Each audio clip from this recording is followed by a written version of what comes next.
하고 있었다는 사실을 발견하게 되었습니다. 무엇을 알지 못했을까요? 그들은 성경을 알지 못했습니다. 무엇을 알지 못했을까요? 그들은 부활에 대한 신앙을 알지 못했던 거예요. 무엇을 알지 못했을까요? 그들은 영생에 대한 것을 알지 못했던 것이었습니다. 그냥 막연하게 공허하게 그냥 불확실한 믿음으로 그렇게 살아가던 자들이었습니다. 그런데 오늘 놀라운 일이 일어나게 된 것이에요. 오늘 여러분들이 막연하게 신앙생활하던 여러분들이 혹시 이 자리에 계시다면 오늘 이 말씀이 여러분 그분에게 정말로 그분을 확실한 믿음 가운데 세워주고 막연한 신앙이 정말로 소망이 있고 기쁨이 있고 내가 내 육체가 내 생각이 내 마음이 왜 주를 위해서 죽어도 괜찮은지를 깨달으시게 될 것입니다. 오늘 먼저 1절에서 10절 말씀을 보면서 그런 내용들을 살펴볼 수가 있었습니다. 이제 안식 후 첫날 이른 아침에 라고 말씀하며 시작하고 있는 것을 보게 됩니다. 즉 다시 말하면 오늘날 주일날 새벽이라고 우리는 보게 됩니다. 마리아가 무덤에 갔습니다. 예수님의 시체를 좀 더 어떻게 좀 더 향품도 바르고 할까 싶어서 들고 갔는데 아이고 이 마리아만 간 것이 아니라 뭐 여러 여자들하고 같이 간 거예요. 근데 굴문이 보통 무거워요. 장정들 한 2명이 돌려서 옮겨야 굴문이 열리는데 누군가가 굴문을 열어놓은 것이었습니다. 그래서 생각하기를 예수님이 분명히 돌아가셔서 이 무덤 속에 들어가 있는데 누가 굴문을 열었네. 이거 예수님의 시체가 어디 누가 옮겼나 생각을 하고 있었던 것이었습니다. 그래가지고는 제자들에게 쫓아갑니다. 제자들이여 정말 예수님의 시체를 누가 옮겼나 봐요. 굴문이 열려 있어요 라고 하니까 그때 베드로와 예수님의 사랑하시던 자 누굴까요? 요한이라고 우리가 볼 수 있습니다. 그래서 베드로와 요한이 막 뛰어간 거예요. 그래서 그 무덤 안에를 딱 들여다 보니까는 정말로 예수님의 시체가 온데간데도 없는 거예요. 그리고 거기는 세마포만 덩그러니 놓여 있고 머리를 감는 이런 수건은 이렇게 감았던 수건은 개켜 있더라. 개켜 있다는 것은 개어져 있는 것이 아니고 돌돌 말아져 있더라라고 하는 뜻이에요. 그러니까 다시 말하면 예수님께서는 그 몸에서 그냥 빠져나오셨다는 거예요. 이게 뭐 영인가? 제자들이 이렇게 얘기하잖아요. 이게 유령인가? 어떻게 거기서 빠져나올 수 있을까? 여러분 예수님은요 문 닫혀 있는 제자들에게도요 그냥 스르르 나타나시는 예수님이셨다는 것을 알 수가 있었습니다. 여하튼 간에 이 제자들은 이 모든 사실들을 알지 못했는데 9절 말씀을 보는 순간 깜짝 놀랐습니다. 오늘의 말씀의 키포인트입니다. 9절 말씀이에요. 그러나 저희는 모든 사람들, 여기에 예수님을 따랐던 모든 사람들이 성경에 그가 죽은 자 가운데서 다시 살아나야 하리라 하신 말씀을 아직 알지 못하니라, 이 말씀이에요. 그들은 알지 못했어요. 성경을 알지 못했어요. 그들은 알지 못했어요. 예수님께서 다시 살아나야 된다 날이라라고 하시는 그 말씀이 분명히 있었고 예수님도 말씀하셨음에도 불구하고 그 말씀을 알지 못했던 거예요. 막연하게만 그렇게 듣고만 신앙생활 했는데 알지 못했던 거예요. 제가 예전에 태국에 간 적이 있었습니다. 태국에 갔을 때 우리 교회가 그 선교를 좀 후원하고 있는 박상선 선교사님입니다. 그분의 인도함을 받아서 선교지도 또 선교하는 모습도 이렇게 살펴보면서 또 거리를 가고 또 서원에도 한번 가봤어요. 도대체 이 나라가 어떻게 됐나 보니까 그 나라가 한 95% 7천만의 인구의 95%나 되는 인구가 다 불교인으로요. 그 외에 모슬렘도 있고 기독교는 겨우 0.7%만 있는 거예요. 대략 한 인원수로는 40만 명. 그래도 오늘 복음을 전하는 자들이 있다는 것이 너무 감사했어요. 근데 그곳을 이렇게 지나가면서 거리에 보니까는 불상이 있고 동상이 있고, 또 서원에 가니까는 거기는 뭐 말도 못하죠. 섬찟하더라고요. 죽은 기운이 확 느껴지는 거예요. 그래서 오래 있지 않았어요. 이거 빨리 나오게 되었습니다. 그리고 택시를 타게 되었는데, 그 택시 안에 보니까는 그 불상이 앞에 다 놓는 게, 택시를 몇 번 탔는데 다 택시 앞에다가 불상을 놓았는 거야. 아하, 이 사람들은 다 죽은 것을 믿고 사는구나. 우리는 살아있는 예수님을 믿고 사는데 이 사람들은 다 죽은 것을 믿고 사는구나. 그렇게 생각이 들었어요. 여러분, 죽었다는 것은 반응이 없는 거예요. 우리 애인이가 가장 좋아하는 것이 고래 인형이에요. 그런데 친구 집에 갔다가 오면은 꼭 강아지 사달라고 때를 써요. 왜 그러냐 하면은, 너 죽은 그 고래가 있지 않냐고, 네가 좋아. 근데 그거는 안 움직인다는 거예요. 그거는 반응이 없다는 거예요. 그건 재미가 없다는 거예요. 좋아하기는 하는데 놀아주지 않는다는 거예요. 근데 강아지는 놀아주는 거예요. 재미가 있어요. 반응을 하는 거예요. 죽어 있지 않는데요. 그러다 보니까 집에 있으면 자꾸 강아지를 사더라 그렇게 얘기를 하는 거예요. 오늘도 우리가요, 살아가면서 참 우리의 영이 죽어 있으면은요, 참 반응이 안 되는 거예요. 참 이게 안 된 거예요. 제가 어릴 적에 집에서 복실이를 샀어요. 너무 귀여웠어요. 막 털도 복슬복슬 나가지고 있었는데, 한 며칠 키우다가 이놈이 그 연탄 아궁이 구멍이 있어요. 여러분 아실랑가? 연탄 피우면서 이제 방을 따뜻하게 했는데 그 구멍이 있어요. 그게 바람 구멍인데 그 구멍에다가 코를 대고 잔 거예요. 춥다고. 그 코를 대고 자다가 그 다음날 그냥 변시체로 그냥 발견이 됐어요. 건드려도 안 일나는 거예요. 죽은 거예요. 그래서 너무 불쌍해요. 울어요. 아, 강아지가 죽었는데 너무 귀여웠는데 이 복실이가 죽고 말았다는 것이었습니다. 예수님께서는 죽었습니다.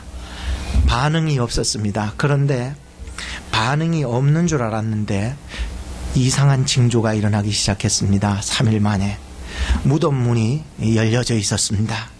그리고 시체가 사라져 있었던 것이었습니다. 그럼에도 불구하고 저희들은 다 하나같이 성경을 알지 못했고 예수님의 부활의 사건을 깨닫지를 못하고 있었던 것이었습니다. 그래서 마리아는 울고 있었습니다. 제자들은 두려움에 빠져 있었습니다. 그리고 도마는 의심을 하고 있었습니다. 그런데 이렇게 의심하고 두려워하고 울고 있는 이 사람들에게 부활의 예수님, 영생의 예수님, 생명의 근원이 되신 예수님께서 찾아와 주셨다는 거예요. 이게 우리에게 복음의 시작인 거예요. 우리는 세상 살다 보면 울 일이 얼마나 많겠어요. 우리 세상 살다 보면 낙심할 일들이 얼마나 많겠어요. 미래에 대한 두려움과 과거의 죄책감에 대한 눌려가지고 슬퍼 숨어 지내며 괴로워하던 우리의 인생 속에, 정말로 답답한 우리의 인생 속에 부활이요 생명의 근원이 되신 죽음을 이기신 예수 그리스도께서 부활하셔서 그들에게 울고 있는 자리에 찾아오셔서, 두렵고 떠는 마음속에 찾아오셔서, 의심하던 마음속에 찾아와 주셔서 내니 두려워 말아라고 평안하라고 말씀해 주셨던 예수님이요, 오늘 여러분 가운데도 와주시기를 주님의 이름으로 축복합니다. 오늘 이 말씀을 깨닫는 자는 여러분들에게 의심에서부터, 여러분의 불확실한 신앙에서부터, 여러분의 두려움에서부터 다시 회복되는 역사가 일어나시게 될 것입니다. 첫째로 우리가 생각해 볼 것이 있습니다. 그것은 울고 있는 마리아에게 찾아오신 부활의 예수님에 대해서 말씀을 전해드리겠습니다.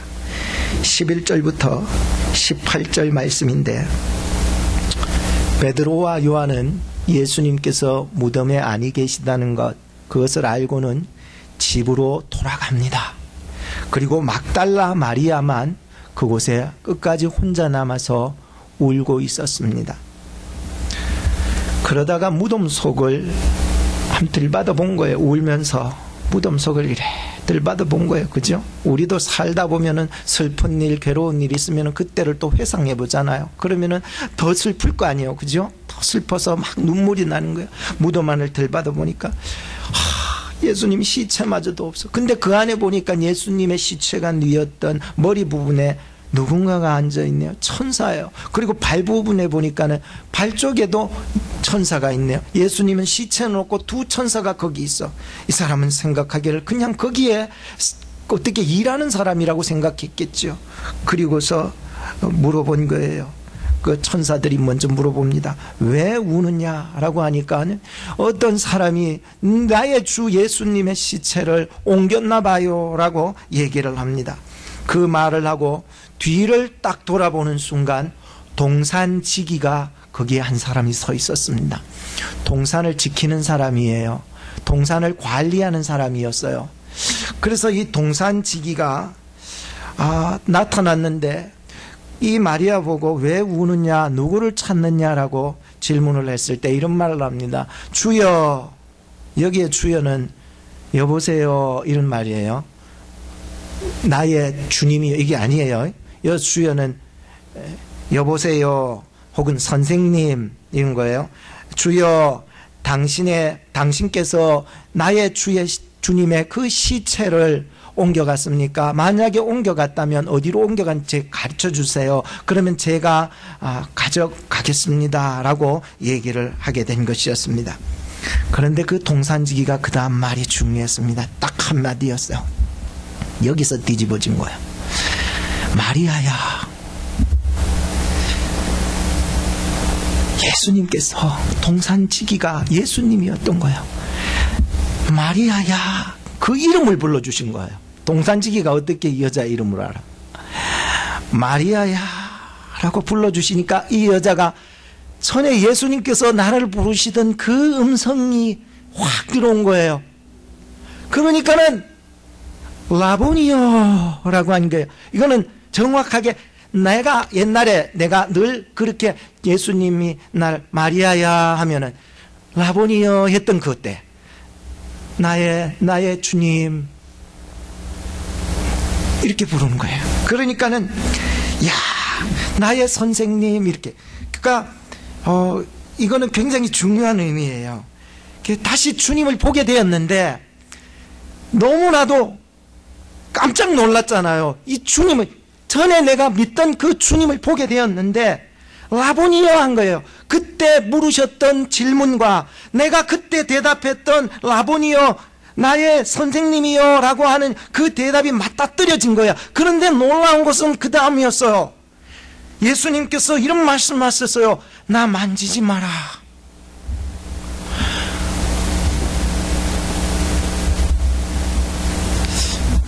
이 말씀은 정말 중요해요. 나 만지지 마라 하는 거예요.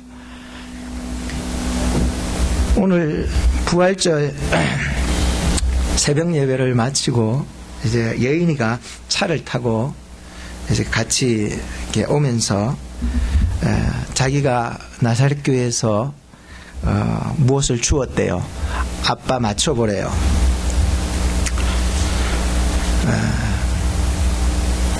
그래서 가만히 있어. 내가 너의 마음속으로 생각하고 있어. 이 녀석 돈일 것이다 라고 생각을 하고 있었는데 아빠 맞춰보세요 하는데 제가 쿼러를 주었을까요? 안 그러면 페니를 주었을까요? 안 그러면 니꼴을 주었을까요? 아니면 다임을 주었을까요? 뭘 주었을까요? 알아맞혀보세요. 내가 대본판에 쿼러 주었네. 오빠 어떻게 알았어요? 그런가. 그래서 제가 대답했어요. 난 너를 70%를 알고 있다. 왜냐면 우리 예인이는 단순하거든요. 그러니까 잘 잊어버려요. 그러니까 얘기하다가도 자기 생각했는데 딴 사람 얘기하고 좀 잊어버려요. 그러니까 제일 먼저 얘기해야 돼요. 아는 거를 빨리 먼저 얘기해야 되지. 안 돼요. 그러니까 또 단순하다 보니까 먼저 가르쳐주고 그래요. 그래서 저희 아내한테 또 얘기했어요. 여보, 내가 당신에 대해서 한 70%는 알고 있다고. 그러니까 저희 아내가 개코 같은 소리 하지 말라고. 아니, 당신은 내 10%도 모른다고. 10%도. 아니야 여보, 내가 당신의 70%를 정확하게 꿰뚫어 볼 수 있다고. 그래서 콧방귀만 끼고 그런 얘기를 나눈 적이 있었어요. 내가 너를 안다라고 하는 것, 내가 주님에 대해서 안다라고 하는 것은 과연 여기에 나온 사람은 전혀 알지 못하고 있었어요. 자, 제가 왜 이런 얘기를 하나 다시 한 번 더 비유를 드릴게요. 고향에서 제가 한 몇 년 전에 저 친구가 전화가 왔습니다. 성훈아, 야 임마 내다, 그런 거예요. 그래서 그러면서 얘기가 이제 진행된 거예요. 얘기가 된 건데, 걔도 이제 예수를 믿었으니까는. 그러면서 얘기를 서서히 진행되면서 네가 목사인 것이, 내 친구라는 것이, 목사여서 내 친구라는 것이 너무 좋다. 그러면서 호칭을 바꾸는 거예요. 목사님.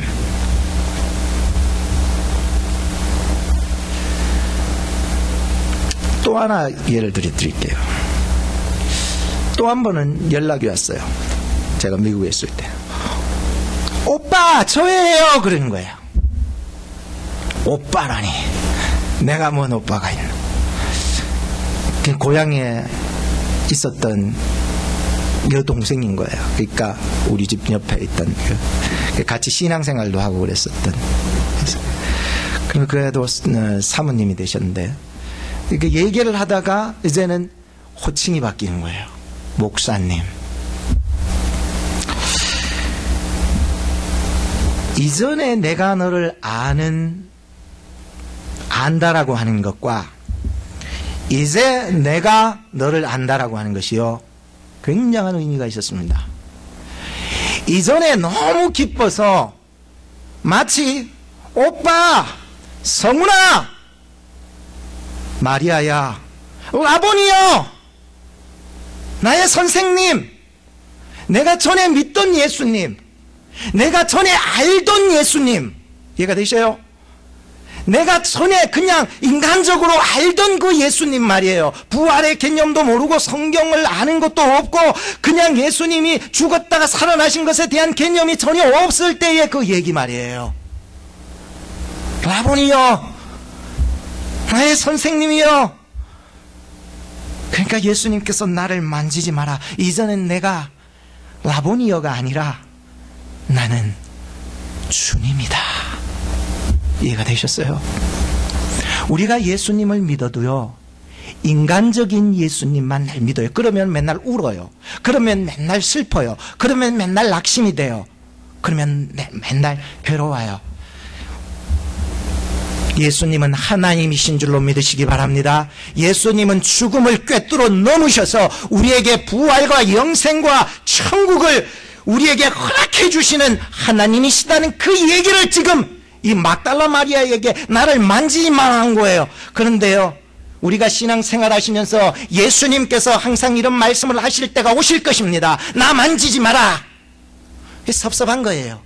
나는 전에 내가 믿던 그대로 인간적으로 그래도 그냥 라보니 하면서 믿고 싶어요. 자꾸만 그냥 인간적인 예수로만 그냥 따르고 믿고 싶었는데 이제 예수님이 나 만지지 마라. 나는 하나님이다. 나 만지지 마라. 내가 해야 될 공의가 있다. 하는 게 섭섭한 거예요. 섭섭해진 거예요. 오늘 여러분들이 신앙생활하면서 하나님이 섭섭한 적이 없습니까? 있잖아요. 왜 그런 줄 아세요? 인간적으로만 믿고 있기 때문인 거라. 오늘 우리가 옛날에 알던 인간적으로만 예수를 따라갔던 그 너머에 예수님을, 내가 믿는 그 예수님은 하나님이시고 그 속에 영생의 근원이시고 우리를 죽은 자 가운데서부터 살리시는 부활의 첫 열매가 되어주신 그 능력에 하나님이셨다는 그것을 우리가 보지 못하기 때문에 우리의 신앙생활이 맨날 인간적인 예수로만 살다 보니까 늘 괴롭으면 괴로운 대로 괴로워하고 낙심되면 낙심대로 아파하고. 오늘 우리가 이 자리에서 죽는다 할지라도 우리가 천국 가게 될 줄로 예수 안에서 믿으시기 바랍니다. 최선을 다해서 사세요. 최선을. 그 이유가 그거예요. 내가 죽어도 천국 가고 내가 죽어도 영생을 얻게 된다는 이 이유를 가지고 있었다는 놀라운 진리가 이 속에 들어앉아 있기 때문이었습니다. 두 번째는 19절부터 23절입니다. 두려워하고 있는 제자들에게 찾아오신 부활의 예수님이셨습니다. 성경을 보니까 이런 얘기가 있습니다. 안식 후 첫날 저녁 때에, 그러니까 오늘날 주일 저녁 때에 제자들이 두려워서 한 곳에 모여가지고 벌벌 떨고 있습니다. 우리도 옛날에 왜 동네 애들하고 한 집에 모여가지고 도란도란 얘기도 하고 막 그러잖아요. 그렇듯이 지금 이 제자들도 한 곳에 모여가지고 앞으로 우리가 예수님이 그렇게 죽으셨는데 미래에 대한 두려움이 엄청나게 겁나는 겁니다. 여러분들 아세요?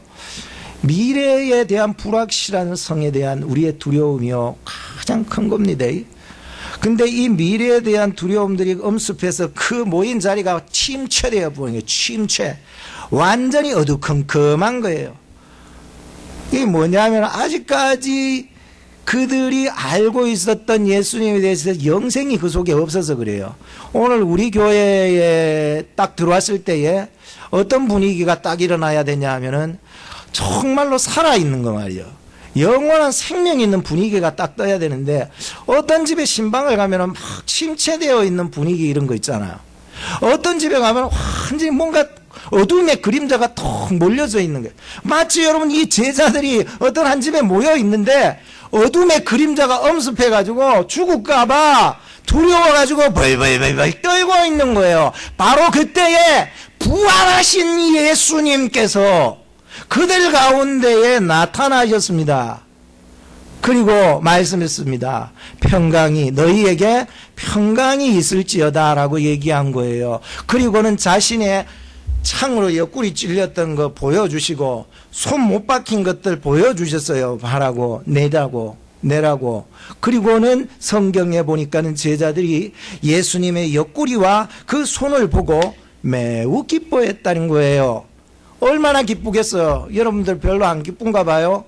예수님께서요 지금 죽었다가 살아나셨어요. 왜? 자기도 죽을까봐 자기도 벌벌벌 떨고 미래에 대한 불확실함 때문에 이 땅에서 내가 혹시 십자가에 나도 못 박혀 죽지 않을까 벌벌벌벌 떨면서 미래에 대한 두려움으로 꽉 차 있는데 이것에 대해서 꽉 어둠이 눌려있는 상황 예수님이 부활하셔서 와서 이거 뭐하라고 내 살았다고.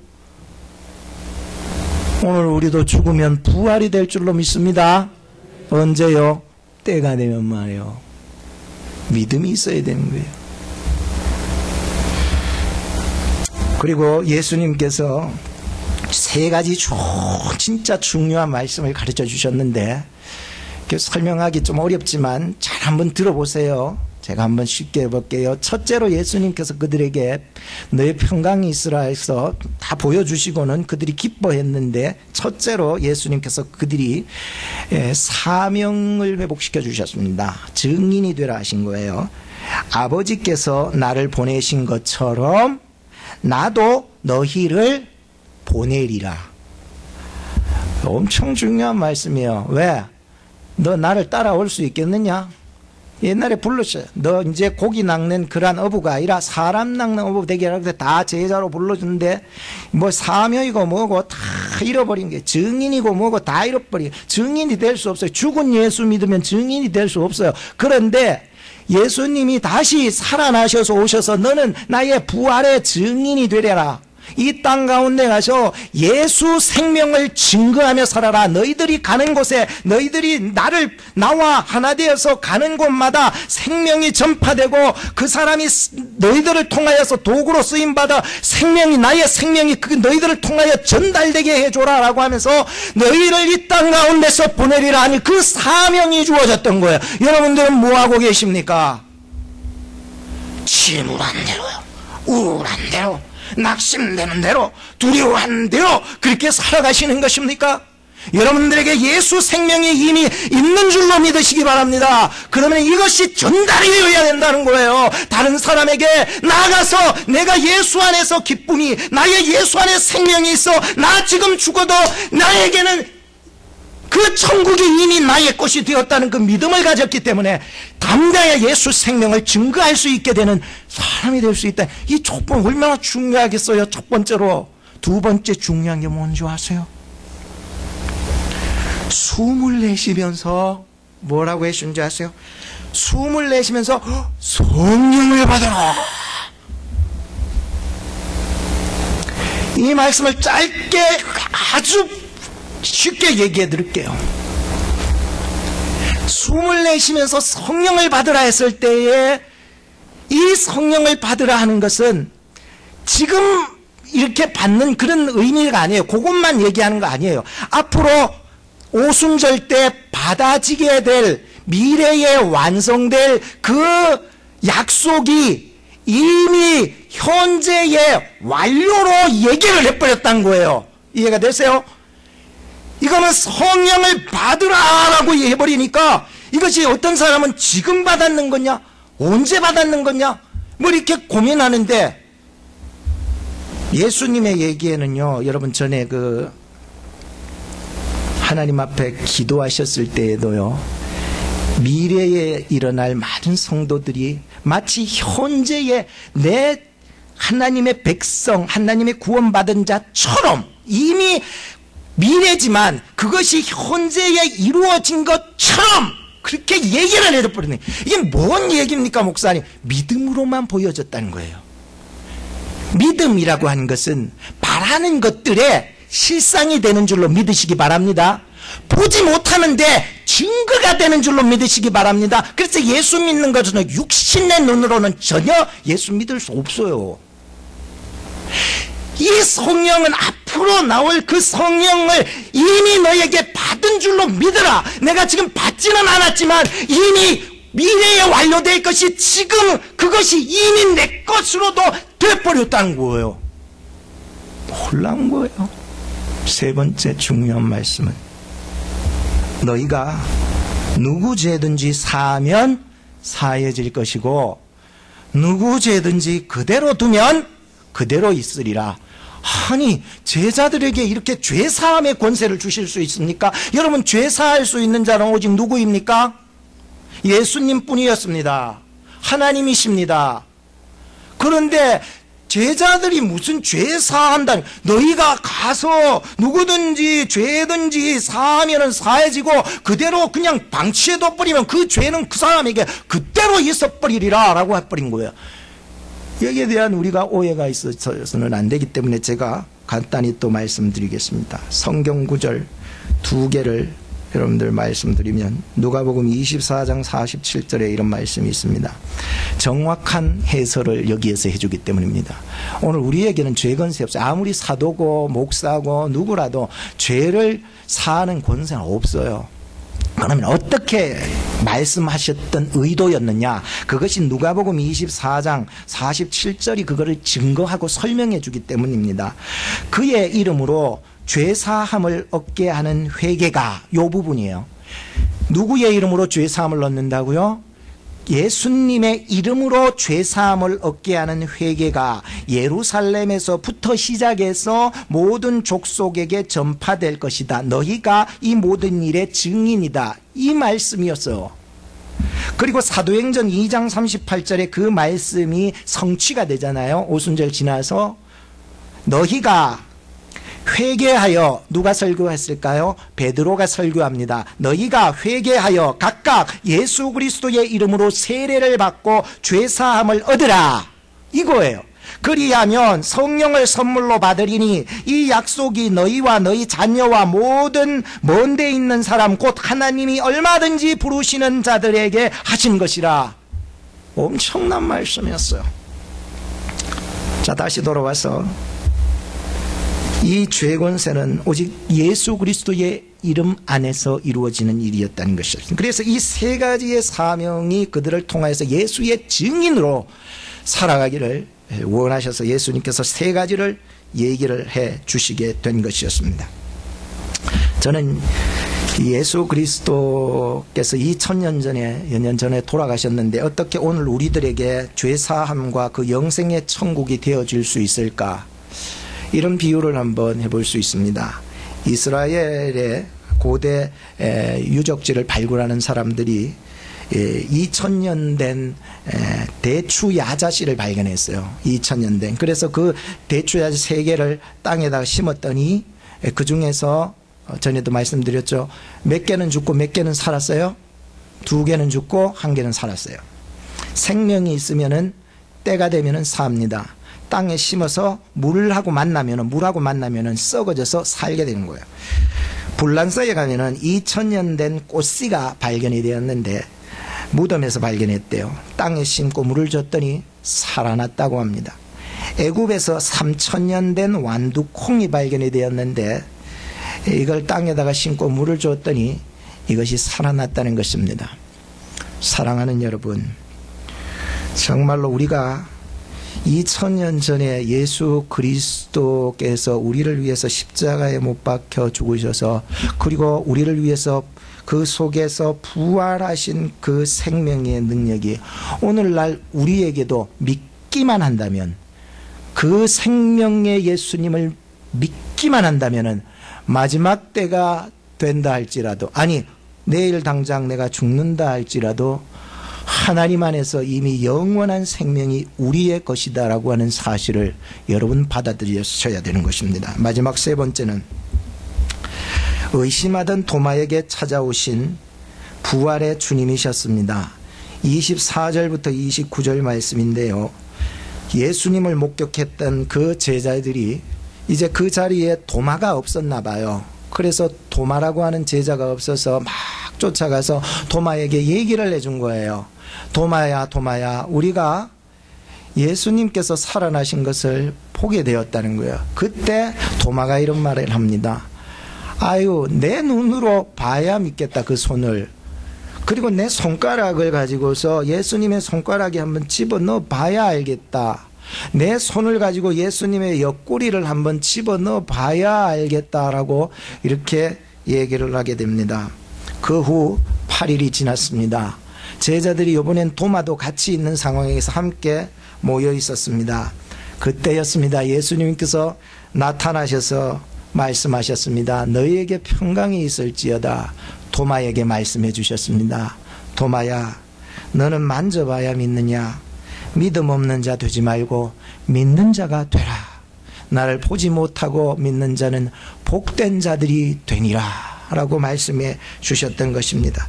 이 말씀을 듣고 어떻게 됐냐면은 이 도마가 바로 거꾸러지면서 나의 주시며 그 다음 뭐예요? 나의 하나님이시니이다. 여러분, 예수님은 나의 주님이시며 나의 하나님이 되심을 인정하셔야 돼요. 오늘 사도 요한이 요한복음을 기록한 게 뭘까요? 그것은 바로 예수님께서 하나님의 아들이 되셨다는 거예요. 그분이 하나님이셨다라고 하는 것을 지금 증거하고 있는 것이었습니다. 이것을 우리로 하여금 믿게 해서 영원한 생명 가지기를 원하기 위해서 사도 요한은 지금 이 요한복음서를 계속해서 기록해 나가고 있었다는 사실이었습니다. 마지막 한 가지 비유를 하고 여러분들에게 말씀을 결론을 내리겠습니다. 영국의 덜햄이라고 하는 그 지방에 석탄광이 있었는데 164명이 광부들이 그 속에서 매몰이 되어서 생매장이 되어 다 죽어버린 사건이 있었습니다. 사람들이 그래도 시체는 찾아야지 싶어서 그곳을 발굴해가지고 다 파헤쳐 봤는데 하나 발견된 게 있어요. 벽에 보니까는 나무 같은 벽으로 이렇게 있는데 그 안에 나무에다가 이런 글씨가 적혀 있었대요. 주님은 우리와 같이 하십니다. 우리는 갈 준비가 되었습니다. 우리는 대단히 유쾌한 기도회를 가졌습니다. 모든 사람은 영원한 영광을 위해 준비되었습니다. 화요일 오후 2시. 여러분, 죽음이 두렵습니까? 울고 있습니까? 미래가 무섭습니까? 오늘 이 요한복음이 기록한 목적을 마지막으로 같이 읽어보고 마칩시다. 30절과 31절을 같이 한번 읽어봅시다. 중요합니다. 준비됐으면 같이 읽어봅시다. 시작.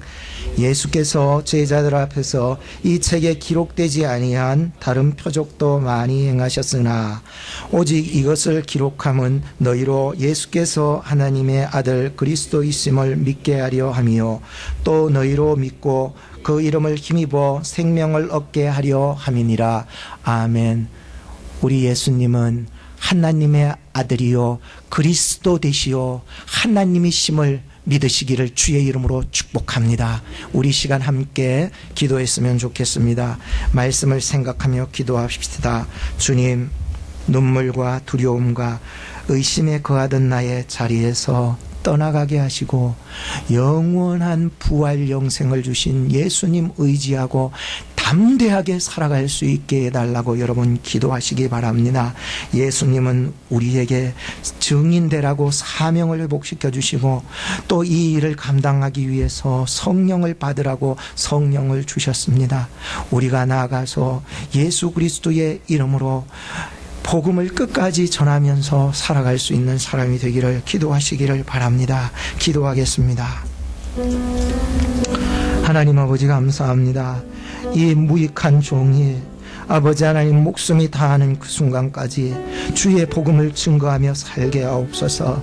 아버지 하나님, 이 땅 가운데 살면서 우리는 슬프면 슬픈 대로 울고 낙심하면 낙심대로 살다가 그대로 살다가 땅의 것에 연연하여 죽을 수밖에 없는 인생이 되었습니다.